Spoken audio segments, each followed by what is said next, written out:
Shalom Aleichem.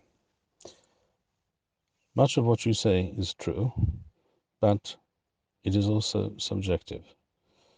In other words, you cannot tell a person who is scared, who is in shock, in fear, confused.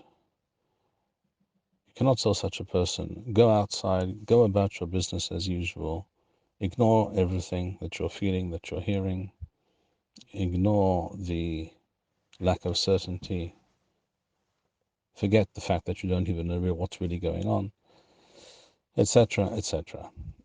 People don't work that way. If a person feels either very scared or, on the other hand, is very depressed by what's going on, and what's going on is indeed depressing, or at least I'm not saying that I'm depressed, but on the other hand, I'm obviously not happy. And I can understand people who are depressed, who are basically paralyzed by what's going on. These are not incomprehensible human reactions to extreme situations of stress and shock. And therefore, people will act, also communities often will act as most of those people in that community feel. So if in one community people thought it was wiser to stay at home, lest a rocket just by chance land on the shul full of people dancing on Shmini Aseret, which people refer to as Simchat Torah, even though there should not be such a day in Eretz Yisrael. Simchat Torah is the 9th day of Sukkot, which we do not have. The entire concept is a concept of Galuth. The celebration of Simchat Torah is also a Bavel-based minhag. In Eretz Yisrael, they read the Torah once every 3.5 years, as we know.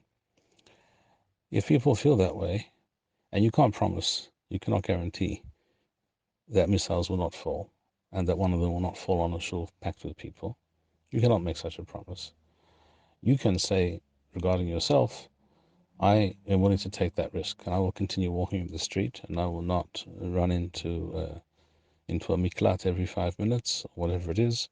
A person can make that decision for himself, but he cannot make that decision for others. That's on the one hand. Beyond that, I don't think that we should be concerning ourselves too much about which events were cancelled and what people are doing and how it's going to affect the economy. This situation in which we find ourselves now, which is, I think, the beginning of a large-scale and extended period of war. Such a situation is obviously going to be a great blow economically. What really we should be asking ourselves, I think, are very different questions. Namely, how did we end up in this situation? What are the ideologies? What are the institutions? Who are the people? Who are the judges? Who are the professors, the academics, the people who work in various government agencies, including particularly, specifically, the Praklitut, the so-called Justice Ministry, and including certain rabbis? What are their ideologies? What are their statements? What do they teach people? How do they influence people? Because these are the things that have brought us to this climb, to a situation in which we have allowed, in Gaza, for example, for the last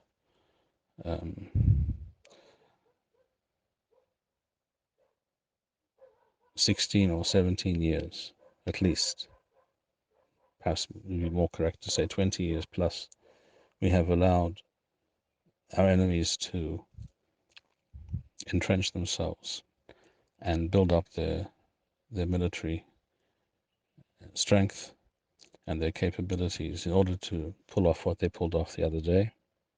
It was obvious this was coming, and I made certain statements to that effect over the past year, some of them just less than 2 months ago. And these things were recorded, and they're on. You can see them on YouTube.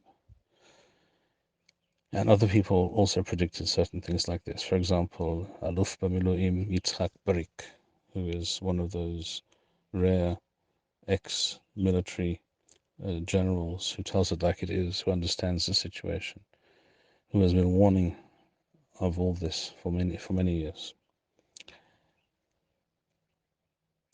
Who are these people? What are the organizations? What are the ideologies? How do they distort Torah?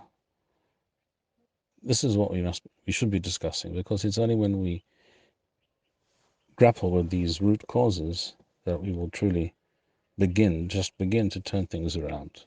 And the act of turning things around will take probably at least a generation. I think these are the questions we should be dealing with.